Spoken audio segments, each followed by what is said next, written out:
Hello everyone. तो कैसे हैं आप लोग? उम्मीद आप लोग काफी अच्छे होंगे। तो स्वागत है आपका हमारे यूट्यूब चैनल से। फ्रेंड्स, आज हम आ चुके एक और वीडियो के साथ एक और नए लेक्चर में बात करने वाले बीए प्रोग्राम का सेमेस्टर सेकंड ड्यू सोर एनसीबी फुल वीडियो एक्सप्लेनेशन होने वाली है न्यू सिलेबस के अकॉर्डिंग, यानी एनईपी के अकॉर्डिंग होने वाली है। आज हम पढ़ने वाले हिस्ट्री ऑफ इंडिया 300 सेंचुरी से 1200 सेंचुरी तक, और इसका पढ़ रहे हैं यूनिट नंबर 4 जिसका नाम है राष्ट्रकूट, पाल और प्रतिहार। यानी राष्ट्रकूट जो शासक है वो पाल, वो जो वंश आया शासक कह सकते हो, वंश कह सकते हो, ठीक है। और प्रतिहार लोग जो है वो त्रिपक्षीय संघर्ष जिस तरह चल रहा है उसको हम पूरा एक्सप्लेन करने वाले हैं। यानी राष्ट्रकूट, पाल और प्रतिहार, इन तीनों बीच में जो संघर्ष चल रहा है इसको बहुत अच्छे से एक्सप्लेन करने वाले हैं आज के इस यूनिट या लेक्चर में, ठीक है। फुल एक्सप्लेनेशन वाला है विद नोट्स है। जो ज्यादा टाइम वेस्ट ना करते हुए स्टार्ट करते हैं आज की वीडियो। मुझे उम्मीद है आप लोगों ने इससे पहले की जो वीडियोस थी वो सारी देख ली होगी। अगर आप लोगों ने नहीं देखा, जल्दी से इस वीडियो को डिस्क्रिप्शन बॉक्स में जाए, वहां पर आपको उन सभी वीडियो की वीडियो लिंक देखने को मिल जाएगी। कुछ सारी वीडियोस बना के हमने अपलोड कर दिया, यानी कि यूनिट 3 तक हमने सारी वीडियोस अपलोड कर दी हैं।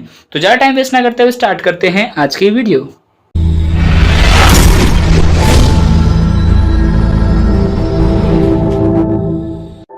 सो फ्रेंड, जैसे कि मैंने बताया, आज हम पढ़ने वाले यूनिट नंबर 4 का लेसन नंबर 1 जिसका नाम है राष्ट्रकूट, पाल और प्रतिहार, ठीक है। इन तीनों के बीच में क्या कहता है? त्रिपक्षीय संघर्ष। इन तीनों के बीच में क्या कहता है? संघर्ष चल रहा था। सबसे फर्स्ट पॉइंट आता है प्रारंभिक मध्ययुगीन, यानी प्रारंभिक जो स्टार्टिंग मध्ययुगीन युग था उस टाइम पे भारत में राजनीतिक प्रक्रिया, यानी भारत में जो राजनीतिक प्रक्रिया थी वो किस तरीके से थी, ठीक है। गुप्त साम्राज्य के पतन के बाद, जो गुप्त साम्राज्य था उसके पतन खत्म हो गया, समाप्त हो गया, तो दिल्ली सल्तनत की स्थापना होने से पहले, दिल्ली सल्तनत जब जो अस्तित्व में नहीं आते, स्थापना होने से पहले के काल को आरंभिक मध्यकाल के रूप में जाना जाता है। जो मध्य इसके यानी कि गुप्त साम्राज्य के पतन के बाद और दिल्ली सल्तनत की स्थापना से पहले का जो समय टाइम पीरियड था उसी को हम प्रारंभिक मध्यकाल के रूप में जानते हैं। यह प्राचीन काल से मध्यकाल तक संक्रमण की अवधि थी। जो प्राचीन काल से लेकर के जो मध्यकाल तक का जो ये अवधि था, ये क्या संक्रमण की अवधि थी, और इसे प्रारंभिक मध्यकाल कहा जाता है, और इसे क्या स्टार्टिंग का मध्यकाल कहा जाता है। विद्वानों ने इसे भारतीय इतिहास का अंधकार का युग कहा था। यानी विद्वान जो थे उन्होंने भारतीय इतिहास का अंधकार का युग कहा था, क्योंकि इस काल में कोई केंद्रीय भारतीय राजनीतिक शक्ति नहीं थी। यानी क्योंकि इस काल में जो था कोई भी केंद्र भारतीय राजनीतिक शक्ति नहीं थी, यानी इसके केंद्र में कोई भी शक्ति नहीं। जैसे आज हमारे पास हमारी सरकार है ना, उस टाइम पे ऐसा कुछ भी नहीं था, इसलिए इसको क्या था? अंधकार का युग भी कहा गया था। इस अवधि के दौरान कई राज्यों का उदय और विकास हुआ। इस अवधि में क्या हुआ? कई राज्यों का उदय हुआ और उनका विकास भी हुआ, ठीक है। इस समय भारत में राजनीतिक एकता की कमी थी। इस टाइम पे जो भारत था, भारत में क्या था? एक राजनीतिक एकता की कमी थी, इसलिए अरब और तुर्की शासकों द्वारा, अरब और तुर्की शासकों के द्वारा भारतीय शक्तियों को आसानी से पराजित कर दिया। जो भारत में शक्ति थी ना, जो शासक थे, उनको आसानी से पराजित कर दिया गया, हरा दिया गया। इस समय भारत में सामंती तत्वों की जड़ों को भूमि अनुदान से जोड़कर देखा जा सकता था। यानी कि इस समय पे जो सामंती जो तत्व थे ना, उन सभी को क्या है? उन सभी के जड़ों को भूमि अनुदान, भूमि को जो दान दिया जाता है ना, उसको जोड़ के देखा जा सकता था। दान की गई भूमि पर राजकोष से प्रशासनिक और न्यायिक अधिकार भी लाभार्थियों को दिया जाता था। यानी कि जो दान की गई जो भूमि थी ना, इस भूमि को राजकीय प्रशासनिक, यानी राज्य के द्वारा जो प्रशासन था उसको, और न्यायिक जो अधिकार थी उसका भी लाभ दिया जाता था। मुझे उम्मीद है इतना क्लियर होगा, ठीक है। अब आता है नेक्स्ट पॉइंट क्या है? यह अनुदान पुजारियों तक ही सीमित नहीं था। ये जो अनुदान था केवल पुजारी यानी पंडितों तक या पुजारी पंडित तक ही सीमित नहीं था, बल्कि नगर वेतन के बदले अधिकारियों को भी दिया जाती। जो नगद वेतन होता था, जो लोग कार्य करते थे सरकार के, उसमें उसके बदले में भी दिया जाता था। भूमि के रूप में दिए गए भारतीय सामंतवाद के अनुसार जमीनी मध्यस्थों के उदय से सामंती तत्वों की जड़ें मजबूत हुई। इससे क्या? सामंती तत्वों की जड़ें जो मजबूत हुई। इस व्यवस्था ने किसानों की स्वतंत्रता पर प्रतिबंध लगा दिया। इस व्यवस्था ने क्या हुआ? किसानों की जो स्वतंत्रता थी ना, उस पर प्रतिबंध लगा दिया गया। नगरीकरण के पतन, ठीक है। नगरीकरण के पतन, वस्तु उत्पादन में कमी। जो नगरीकरण था उसका पतन हुआ और वस्तु उत्पादन में कमी आई, और विदेशी व्यापार के पतन के कारण इस अवधि में आत्मनिर्भर अर्थव्यवस्था का विकास हुआ। इस टाइम पे क्या हुआ? नगरीकरण का पतन हो गया, ठीक है। वस्तु उत्पादन में कमी आ गई, और विदेश के व्यापार का पतन होने के कारण क्या हुआ? जो इस अवधि में क्या हुआ? इस टाइम पे जो आत्मनिर्भर अर्थव्यवस्था पर निर्भर विकास हुआ है, जो खुद से अपने आप को डिपेंड करना, अपने पैरों पर खड़ा होना, अर्थव्यवस्था को वापस से खड़ा करना, दूसरे के भरोसे ना रहे, तो अर्थव्यवस्था का निर्माण हुआ, विकास हुआ। इस प्रकार प्रशासन और राजस्व संग्रह का विकेंद्रीकरण हुआ। इसी प्रकार क्या हुआ, प्रशासन और राजस्व संग्रह का विकेंद्रीकरण हुआ, जिसके कारण शासक और जनता के बीच मध्यस्थों का उदय हुआ। जिसके कारण क्या हुआ, शासक और जनता के बीच में क्या, मध्यस्थों का उदय हुआ। इस काल में भूमि अनुदान का चलन था। इस काल में क्या था, भूमि अनुदान का चलन था, जिसके कारण स्वायत्तता का विकेंद्रीकरण हुआ। जिसके कारण क्या हुआ, स्वायत्तता का विकेंद्रीकरण हुआ और पूरी संरचना का समाजीकरण हो गया। और पूरी संरचना क्या हुआ, समाजीकरण हो गया। शासकों ने उत्तर भारत तथा पश्चिम भारत के विभिन्न गांवों को भूमि अनुदान के रूप में सामंतों को सौंप दिया। जो शासक थे उन्होंने क्या किया, उत्तर तथा दक्षिण भारत के विभिन्न गांवों को, कई सारे गांव क्या हुआ, भूमि अनुदान के रूप में यानी भूमि दान के रूप में क्या हुआ, कई सारे सामंतों को, जो सामंत हुआ करते थे, उनको सौंप दिया गया। इतना क्लियर है, ठीक है। अब आता है हमारा नेक्स्ट पॉइंट। नेक्स्ट पॉइंट क्या हमारा, राष्ट्रकूट। क्या आता है, राष्ट्रकूट। बादामी के चालुक्य के पतन के बाद, बादामी के जो चालुक्य वंश था उसके पतन के बाद राष्ट्रकूट शक्ति का विकास हुआ। जैसे कि यूनिट नंबर 3 में हमने, यूनिट नंबर 3 का लेसन नंबर 2 था, अगर आप लोग देख के आए तो वहां पे हमने पढ़ा था कि राष्ट्रकूटों के द्वारा ही क्या किया था, उनको पद से हटा दिया गया था। ठीक है, तो यहाँ पे बादामी के जो चालुक्य थे ना, उनके पतन के बाद क्या हुआ, राष्ट्रकूट शक्ति का विकास हुआ। दक्कन 8वीं शताब्दी की शुरुआत से राष्ट्रकूटों के नियंत्रण में था। जो दक्कन का जो एरिया था वो 8वीं शताब्दी की शुरुआती से राष्ट्रकूटों के नियंत्रण में था। इतना क्लियर है, ठीक है। राज्यों के संस्थापक दंती दुर्ग थे। जो राज्यों के जो संस्थापक होते दांती दुर्ग थे, जिन्होंने चालुक्य के शासक कीर्तिवर्णम द्वितीय को हराया, जिसे कीर्तिवर्णम को हराया था, और बादामी पर कब्जा कर लिया। और क्या क्या, बादामी जो राज्य था उस पर कब्जा कर लिया। इसके जो उत्तराधिकारी थे कृष्ण प्रथम हुए। इसके जो उत्तराधिकारी हुए कौन हुए, कृष्ण प्रथम हुए, जो दांती दुर्ग के चाचा थे। जो क्या थे, दांती दुर्ग के चाचा थे, जिन्होंने एलोरा का कैलाश मंदिर बनाने का श्रेय दिया था। जिन्हें क्या था, एलोरा का जो कैलाश मंदिर उसे बनाने का श्रेय दिया जाता है। कृष्ण प्रथम ने सबसे बड़े पुत्र गोविंद द्वितीय को उत्तराधिकारी बनाया, जो एक शासक के रूप में असफल रहा। असफल रहा। उसके भाई ध्रुव ने कृष्ण प्रथम को पराजित किया। उसका जो भाई ध्रुव था उसने क्या हुआ, कृष्ण प्रथम को पराजित किया और सिंहासन पर कब्जा कर लिया। और क्या किया, जो गद्दी थी उस पर कब्जा कर लिया। ध्रुव ने गंगा पल्लवों और बैंगी के शासकों को हराया। इन विजयों ने ध्रुव को पूरे दक्कन का अधिपति बना दिया। इस ध्रुव ने क्या हुआ, विजय को अधिपति बना दिया। गोविंद तृतीय को सभी राष्ट्रकूट शासकों में सबसे महान शासक कहा जाता है। जो गोविंद तृतीय था उसको सभी शासकों में, राष्ट्रकूट शासकों में सबसे महान शासक माना जाता है या फिर बताया जाता है। जब वह उत्तर में लड़ने में व्यस्त थे, तब चोलों, पांडे, पल्लवों ने उनके खिलाफ एक गठबंधन बना लिया। फिर भी वे लोग हार गए। क्या हुआ, जो गठबंधन बनाने के बाद भी वो लोग हार गए, क्योंकि गोविंद तृतीय ने वो काफी ज्यादा अच्छा शासक माना गया और शक्तिशाली शासक बना रहा। ठीक है, उसने श्रीलंका के राज्यों को भी अपने अधीन कर लिया। उसने क्या किया, अपने श्रीलंका के जो गोविंद तृतीय था उसने श्रीलंका के राज्यों को भी अपने अधीन, राजाओं को भी अपने अधीन कर लिया। ठीक है, अमोघवर्ष प्रथम, ये अमोघवर्ष जो घवर्ष प्रथम है, ठीक है, अजीब सा नाम है। प्रथम भी एक सक्षम शासक था। एक क्या था, बहुत अच्छा शासक रहा, सक्षम शासक रहा, जिन्होंने लंबे समय तक शासन किया। जिनका जो शासन पीरियड रहा, टाइम पीरियड रहा शासन करने का, वो काफी लंबा रहा। यह वह कला के महान संरक्षक थे। कला यहाँ पे जो कहेगा क्या था, कला, जो कला थे उसके महान संरक्षक थे। ठीक है, अमोघवर्ष प्रथम है, उन्होंने मान्यखेत को अपनी राजधानी बनाया। मान्यखेत एक जगह का नाम है, ठीक है, जिसको क्या अपनी राजधानी बनाया। इनके उत्तराधिकारी पुत्र कृष्ण द्वितीय और पोते इंद्र तृतीय थे। इसके जो पोते थे कौन थे, इंद्र तृतीय थे। बाद के राजपूत शासक ज्यादा सक्षम नहीं थे। बाद के जो राजा जो शासक आए राजपूत के, वो ज्यादा सक्षम नहीं थे, बेहतर नहीं थे। 10वीं शताब्दी के अंत में चालुक्यों ने फिर से सत्ता हासिल कर ली। 10वीं शताब्दी के अंत में क्या हुआ, जो चालुक्य था वापस से सत्ता में आ गए, उन्होंने सत्ता हासिल कर ली। इतना क्लियर है, ठीक है। अब आता हमारा पाल वंश। क्या आता है नेक्स्ट पॉइंट, क्या हमारा पाल वंश। ठीक है, हर्षवर्धन की मृत्यु के बाद बंगाल में अराजकता का अस्पष्टता थी, यानी अराजकता और अस्पष्टता थी, यानी अस्पष्ट रूप से दिख रहा था। ठीक है, बंगाल के लोगों ने अराजकता को समाप्त करने के लिए गोपाल नामक व्यक्ति को अपना शासन शासक चुना। यानी कि हर्षवर्धन की मृत्यु के बाद क्या हुआ, बंगाल में अराजकता जो था, अराजकता और अस्पष्ट थी, यानी कि अस्पष्ट तरीके से दिख रही थी।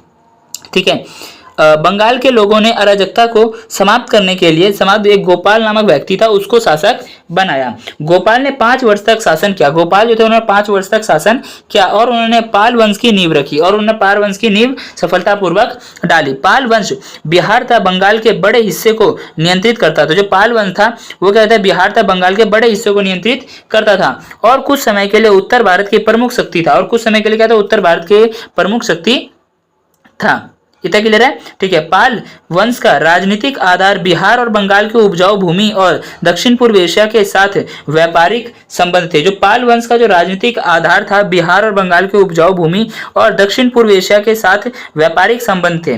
गोपाल के पुत्र और उत्तराधिकारी धर्मपाल एक सफल योद्धा था। यानी जो गोपाल के जो पुत्र थे वो और उसका जो उत्तराधिकारी था धर्मपाल एक सफल योद्धा था, जिसने अपनी राज्य की सीमा का विस्तार किया। जिसने क्या किया, अपनी राज्य की सीमा का विस्तार किया। धर्मपाल की मृत्यु के बाद उनकी उत्तराधिकारी देवपाल ने बरकरार रखी। यानी जो हमारा धर्मपाल था उसकी मृत्यु के बाद क्या हुआ, उनका जो उत्तराधिकारी था देवपाल, उसने क्या किया, उसको उसके प्रभुत्व को बरकरार बनाए रखा। ठीक है, उन्होंने ना केवल अपने पिता से विरासत में मिली, उन्हें ना केवल अपने पिता से सत्ता में विरासत मिली, साम्राज्य को बनाए रखा। ठीक है, विरासत में मिली साम्राज्य को बनाए रखा। जो विरासत में साम्राज्य मिला था उसको बनाए रखा, बल्कि सीमा को विस्तार दिया। जबकि जो सीमा थी ना उसको भी विस्तार दिया। यानी कि उनके पिता के द्वारा जो भी विरासत में उन्हें साम्राज्य मिला ना उसको तो बनाए रखा ही, साथ में उन्होंने क्या किया, सीमा का विस्तार भी किया। उन्होंने एक आक्रामक साम्राज्यवादी नीति का पालन किया। उन्होंने एक आक्रामक जो था साम्राज्यवादी नीति का पालन किया और अपना अधिकांश जीवन सैन्य गतिविधियों में बिताया। और अधिकांश जीवन क्या किया उन्होंने, सैन्य गतिविधियों में बिताया। वह कला के महान संरक्षक थे। वो क्या थे, कला के महान संरक्षक थे और महान वस्तुकार थे। महान क्या थे, वस्तुकार थे, जिन्होंने कई बौद्ध मठों और मंदिरों का निर्माण किया। जिन्होंने कई क्या बौद्ध मठों और मंदिरों का निर्माण भी करवाया। इसके बाद पाल वंश कुछ समय के लिए नग्न हो गया। इसके बाद क्या हुआ, जो पाल वंश कुछ समय के लिए ओझल हो गया या फिर नग्न खोस आ गया। ठीक है, उनकी शक्ति पटना के आसपास तक ही सीमित थी। उनकी जो शक्ति थी पटना के आसपास तक के क्षेत्र में ही सीमित थी और उन्हें बंगाल पर अपनी पकड़ पूरी तरह खो दी। और उन्होंने बंगाल पे जो उनकी जो कब्जा था उसकी पकड़ थी उसको धीरे धीरे वो खो गया, पूरी तरह से खत्म हो गई। इतना क्लियर हुआ? ठीक है, इसके बाद हमारा नेक्स्ट पॉइंट क्या है, इसके बाद रामपाल ने कुछ समय के लिए पाल वैभव को बनाया। इसके बाद क्या हुआ, कुछ समय के लिए जो था पाल वैभव को बनाए रखा। जो पाल वैभव था ना उसको बनाए रखा। बंगाल में 12वीं शताब्दी में सैन वंश पाल वंश का उत्तराधिकारी बना। बाद में 12वीं शताब्दी में क्या हुआ, जो सैन वंश था वो पाल वंश का उत्तराधिकारी बना। जो पाल वंश था ना उसका उत्तराधिकारी कौन बन गया था, सैन वंश बन गया था। इतना क्लियर है? ठीक है, अब आता है नेक्स्ट पॉइंट क्या है, गुर्जर प्रतिहार। क्या था हमारा, गुर्जर प्रतिहार। गुर्जर प्रतिहार शुरू में एक राजपूत कबीले थे। ये क्या थे, शुरू में एक राजपूत कबीले थे जो गुर्जर थे ना, जो गुर्जर के वंशज थे। क्या थे, गुर्जरों के वंशज से। गुर्जर 6ठी शताब्दी में भारत में आकर बस गए। जो गुर्जर थे वो कब आए थे, भारत में 6ठी शताब्दी में भारत में आकर के बस गए। अब यह ऐसा माना जाता है कि गुर्जर प्रतिहार यहाँ के मूल निवासी थे। यहाँ के क्या थे, मूल निवासी थे। कौन, गुर्जर प्रतिहार। और क्षेत्रीय वर्ण के थे। और क्या थे, क्षेत्रीय वर्ण के थे। उनके पूर्वज हरिश्चंद्र थे। उनके जो पूर्वज थे कौन थे, हरिश्चंद्र थे, जिन्होंने भद्र नामक एक क्षेत्रीय महिला से विवाह किया था। जिन्होंने क्या था, भद्र नामक एक क्षेत्रीय महिला से विवाह किया था। भद्र के पुत्र ने उनकी जाति को अपनाया। भद्र के पुत्र ने क्या किया, उनकी जाति को अपनाया। कुछ साक्ष्य मिलते हैं हमें जो ये कहते हैं कि गुर्जरों के पूर्वज लक्ष्मण से संबंधित थे। गुर्जरों के जो वो पूर्वज थे किससे संबंधित थे, लक्ष्मण से संबंधित थे। प्रतिहार बहुदेववादी थे। जो प्रतिहार थे बहुदेववादी थे, बहुत सारे देवताओं को मानते थे। वे विष्णु, शिव और भगवती की पूजा करते थे। वो क्या कहते हैं, विष्णु, शिव और भगवती इनकी पूजा किया करते थे। प्रतिहारों ने अरबों की घुसपैठ का विरोध किया। जो प्रतिहार लोग थे उन्होंने क्या किया, अरब से जो आने वाले लोग थे ना उनका जो घुसपैठ थे उनका विरोध किया। इस राजवंश के पहले महान शासक नागभट्ट थे। इस राजवंश के जो पहले महान शासक थे वो कौन थे? नागभट्ट थे, जिन्होंने शासनकाल के दौरान जिनके शासनकाल के दौरान अरब मुसलमानों ने सिंध पर कब्जा कर लिया। इसके जो राजवंश के जो पहले महान शासक रहे नागभट्ट, उनके वो नागभट्ट थे, ठीक है, जिनके शासनकाल के दौरान, यानी उनके शासनकाल के दौरान क्या हुआ, जो अरब जो मुसलमान थे उन्होंने सिंध पर अपना कब्जा कर लिया। मध्य भारत पर आक्रमण किया, उन्होंने क्या किया? मध्य भारत पर आक्रमण किया, लेकिन वे हार गए। लेकिन क्या किया? हार गए और वो वापस चले गए। कौन? जो मुसलमान आए थे सिंध पर कब्जा करने के लिए। इतना क्लियर है? सिंध पर कब्जा कर मध्य भारत पर, सिंध पर तो कब्जा किया ही, साथ में जो मध्य भारत है ना, मध्य भारत पर उन्होंने आक्रमण किया, जिससे वो हार गए, फिर वो वापस लौट गए। ठीक है, नागभट्ट ने अपने उत्तराधिकारी को, जो नागभट्ट था, उन्होंने अपने उत्तराधिकारी को एक शक्तिशाली राज्य विरासत में दिया। नागभट्ट ने क्या? अपने उत्तराधिकारी को एक शक्तिशाली राज्य क्या गया? विरासत में दिया। नागभट्ट के बाद कक्का, फिर देवराज के बाद कौन है? उनका पुत्र वत्स्यराज ने धीरे धीरे अपना प्रभुत्व बढ़ाया। धीरे धीरे क्या? प्रभुत्व बढ़ाया। वत्सराज के पौत्र रामभद्र ने मुश्किल से 3 वर्षों तक शासन किया। मुश्किल से क्या किया? 3 वर्षों तक शासन किया। ये कुछ नाम है जिनको आप याद रखना कि कौन कौन शासन में आ रहे हैं। ठीक है, नागभट्ट ने क्या किया? अपने उत्तराधिकारी को एक जो शक्तिशाली राज्य था ना, वो विरासत में दिया। नागभट्ट के बाद क्या था? कक थे, ठीक है, फिर क्या था? कक ने फिर क्या किया? देवराज को, जो थी देवराज का उत्तराधिकारी बनाया। फिर देवराज ने क्या किया? अपने पुत्र को उत्तराधिकारी बनाया। उनका जो पुत्र था कौन था? वत्स्यराज ने धीरे धीरे करके अपना प्रभुत्व बढ़ाया, और वत्स्यराज का जो पौत्र था, ठीक है, यानी कि पोता जो था, कौन था? रामभद्र, उसने क्या किया? मुश्किल से 3 वर्षों तक इस पे शासन किया। इतना क्लियर है? ठीक है, अब आता है नेक्स्ट पॉइंट क्या है? रामभद्र के पुत्र और उत्तराधिकारी मिहिर भोज थे। जो रामभद्र थे, उनके जो पुत्र थे, वो पुत्र और उनके उत्तराधिकारी कौन थे? मिहिर भोज थे, जो इस राजवंश के सबसे शक्तिशाली शासक साबित हुए। वह कन्नौज को नियंत्रित करने में सफल रहे और इसे अपनी राजधानी बनाया। और इसे क्या किया? अपनी राजधानी बना लिया। कन्नौज के आसपास के क्षेत्रों को भी हासिल किया, और उसके कन्नौज के आसपास के जो बसे हुए क्षेत्र थे उनको भी क्या कर लिया? हासिल कर लिया।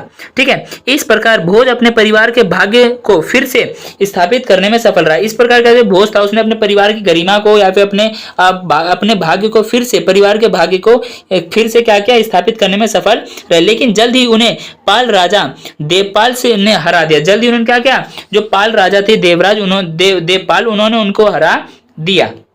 एक बार फिर से प्रतिहारों की बढ़ती शक्ति को उनके पारंपरिक शत्रुओं पाल और राजपूतों ने रोका। लेकिन भोज ने 9वीं शताब्दी के दौरान एक बार फिर अपने आक्रामक नीतियों का नवीकरण किया, यानी आक्रामक जो नीतियां थी उनका नवीकरण किया, यानी पुनः उसको क्या किया? निर्मित किया और रिसाइकल करके वापस उन्होंने अटैक किया। उन्हें इस बात से मदद मिली कि देवपाल की मृत्यु हो गई थी। उनको इस बात से सपोर्ट मिला या फिर मदद मिला कि जो देवपाल था ना, उनकी मृत्यु हो गई थी। और पाल वंश के अगले 2 राजा कमजोर थे। और जो पाल वंश के जो अगले 2 राजा आए थे अस्तित्व में, वो क्या थे? कमजोर थे। सौभाग्य से राष्ट्रकूट राजा अमोघ वर्ष आक्रामक नहीं था। जो अमोघ वंश था वो आक्रामक नहीं था और धार्मिक स्वभाव का था। और क्या था? वो धार्मिक स्वभाव का था।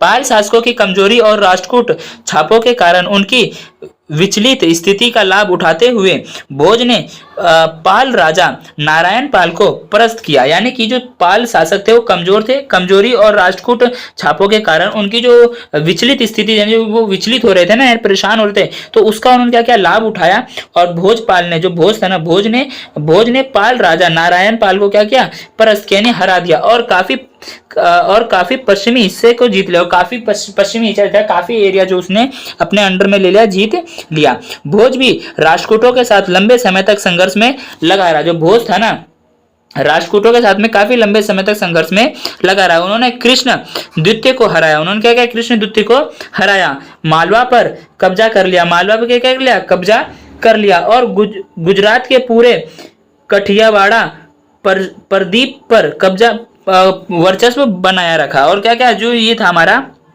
गुजरात के पूरे कठियावाड़ा एक जगह का नाम है, उसके प्रायद्वीप पर क्या करा? उस पर एक वर्चस्व बनाए रखा। उत्तरी पश्चिम में उनका प्रभुत्व पंजाब तक बढ़ा। उत्तरी पश्चिम में क्या हुआ? उनका जो प्रभुत्व था पंजाब तक बढ़ा। पूर्व में गोरखपुर के कालचुरी उनके सामंत थे, उनके क्या थे, सामंत थे। पूरा अवध क्षेत्र उनके राज्य में शामिल था, पूरा अवध क्षेत्र क्या था, उनके राज्य में शामिल था।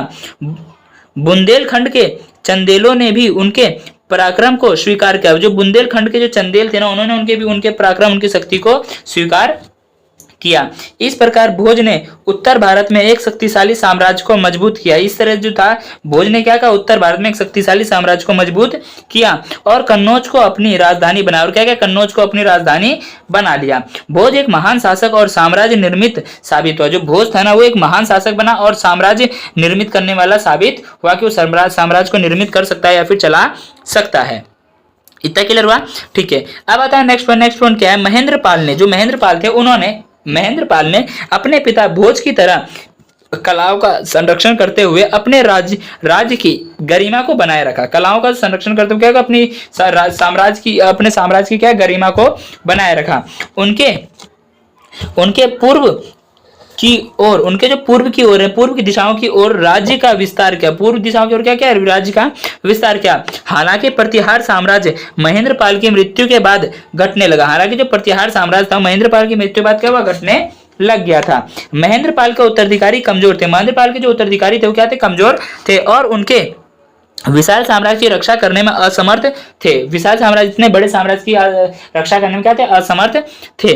10वीं शताब्दी के मध्य तक राज्य गहरे संकट में था। 10वीं शताब्दी के मध्य तक में क्या था, जो हमारा जो साम्राज्य था वो गहरे संकट में आ गया था, गहरे संकट में था। आखिरी झटका महमूद गजनी से आया। आखिरी झटका जो था महमूद गजनी से आया, जब वो यहाँ पे आया था। ठीक है, जब उसने 1018 में कन्नौज पर हमला किया। कन्नौज पर क्या किया, हमला किया। हालांकि मोहम्मद के बाद प्रतिहारों ने कन्नौज पर कब्जा कर लिया। हालांकि जो ये था हमारा ये आया था, मोहम्मद गजनी आया था, इसके बाद क्या था, प्रतिहारों ने कन्नौज पर कब्जा कर लिया था। लेकिन तब तक वे अपनी सारी शक्तियों का प्रविष्ट हो चुका, तब तक उनकी सारी शक्तियां थी वो क्षीण हो चुकी थी, कम हो चुकी थी।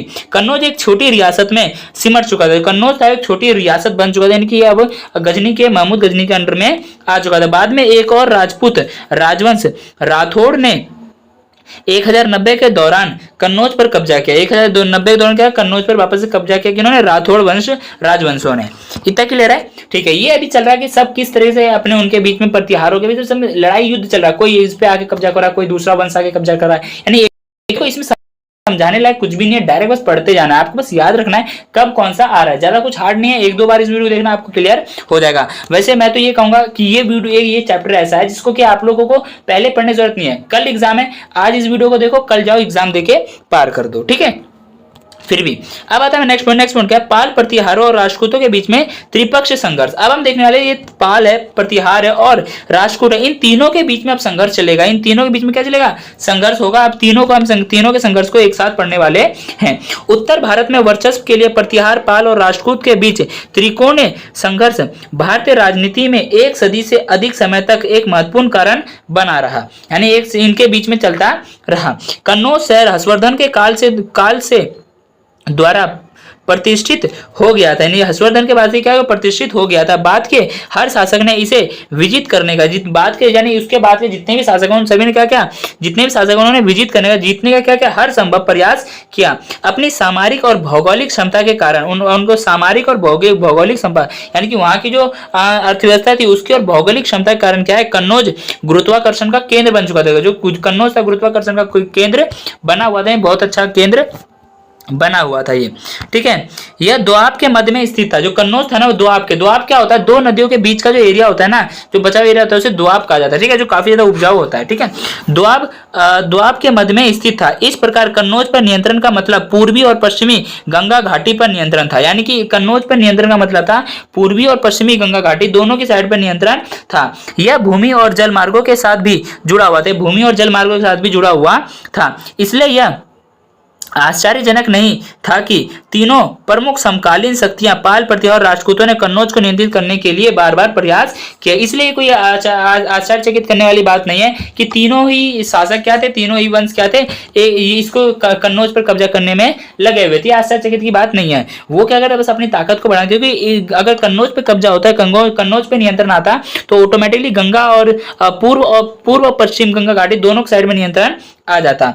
8वीं शताब्दी के अंत से यानी 8वीं शताब्दी के अंत से 9वीं शताब्दी के अंत तक के बीच के काल में उत्तर में प्रतिहार, उत्तर दिशा में प्रतिहार, पूर्व में पाल और दक्कन में राष्ट्रकूट लगभग एक ही समय में शक्तिशाली राजवंशों के रूप में उभरे। एक ही समय क्या हुआ, शक्तिशाली राजवंशों के रूप में उभरे। वत्स्य राज गुर्जर प्रतिहार वंश के संस्थापक थे। जो वत्स्य राज थे वो गुर्जर प्रतिहार वंश के क्या थे, संस्थापक थे।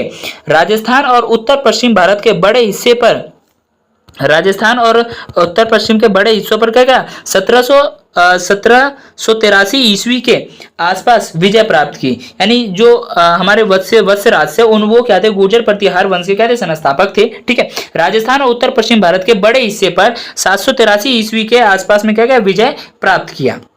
इतना क्लियर है। ठीक है, दूसरी ओर प्रारंभिक पाल शासक गोपाल और धर्मपाल ने बंगाल से पश्चिम की ओर अपना विस्तार किया। दूसरी ओर क्या था, प्रारंभिक पाल शासक थे उन्होंने गोपाल और धर्मपाल ने बंगाल से पश्चिम की ओर में क्या अपना विस्तार किया। वत्सराज ने पाल राजा को हराया। जो वत्सराज था उन्होंने पाल राजा को हराया। इस बीच राजपूतों ने दक्कन पर अपनी पकड़ मजबूत कर ली। इस बीच जो राजपूत थे उन्होंने क्या किया, दक्कन पर अपनी पकड़ को मजबूत कर लिया, अपना नियंत्रण मजबूत कर लिया और उत्तर की ओर बढ़े। और क्या उत्तर साइड, उत्तर की ओर दिशा में फिर बढ़े, अपना नियंत्रण, अपना जो है विस्तार करने के लिए, सीमा विस्तार करने के लिए। राजपूत राजा ध्रुव ने एक बड़ी सेना के साथ गंगा के मैदान पर आक्रमण किया और वत्सराज और धर्मपाल दोनों को हरा दिया। यानी कि राजपूत राजा जो है ध्रुव ने एक बड़ी सेना के साथ में क्या गंगा के मैदान पर आक्रमण किया और वत्सराज और धर्मपाल दोनों को ही हरा दिया।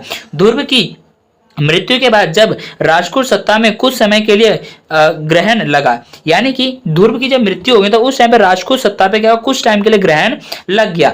धर्मपाल ने कन्नौज पर विजय प्राप्त कर ली। जो धर्मपाल था उसने क्या किया, कन्नौज पर अपना नियंत्रण प्राप्त करा। लेकिन जल्द ही क्या हुआ, नागभट वत्सराज के पुत्र, जो नागभट कौन थे, वत्सराज के पुत्र ने प्रतिहारों का वर्चस्व बढ़ाया और धर्मपाल को हराने के लिए आगे बढ़े। धर्मपाल को हराने के लिए क्या हुआ, वापस से आगे बढ़े। इस जीत से राजपूत राजा गोविंद तृतीय को बहुत ईर्ष्या हुई। इस जीत से क्या हुआ, राजपूत जो राजा था गोविंद तृतीय, उसको बहुत ज्यादा ईर्ष्या हुई, दुख हुआ या फिर जलन हुई। ठीक है, उन्होंने नागभट के राज्य पर आक्रमण किया। उन्होंने क्या उन्होंने जो नागभट का जो राज था उस पर क्या आक्रमण कर दिया। धर्मपाल ने कन्नौज को फिर से विजय किया। जो धर्मपाल था उन्होंने कन्नौज को फिर से क्या अपने अंडर में ले लिया, विजय प्राप्त कर लिया।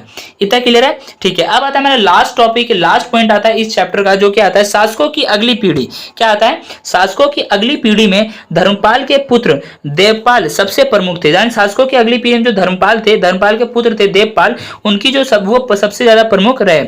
उन्होंने समकालीन प्रतिहार है और राजपूत शासकों पर अपनी शक्ति और प्रभाव बढ़ाया, अपनी शक्ति को बढ़ाया और अपने प्रभाव को बढ़ाया। 9वीं शताब्दी में प्रतिहार राजा भोज और महेंद्रपाल अपने अन्य समकालीनों की तुलना में अधिक शक्तिशाली साबित हुए। यानी 9वीं शताब्दी में जो प्रतिहार राजा था, वो प्रतिहार राजा भोज और महेंद्रपाल, ये तीनों क्या हुए, तीनों समकालीन की तुलना में, यानी पहले की तुलना में अब अधिक शक्तिशाली साबित हुए। धीरे धीरे कन्नौज भारत में सत्ता का मुख्य केंद्र बन गया। धीरे धीरे कन्नौज का क्षेत्र था वो क्या हुआ, भारत में मुख्य केंद्र बन गया था।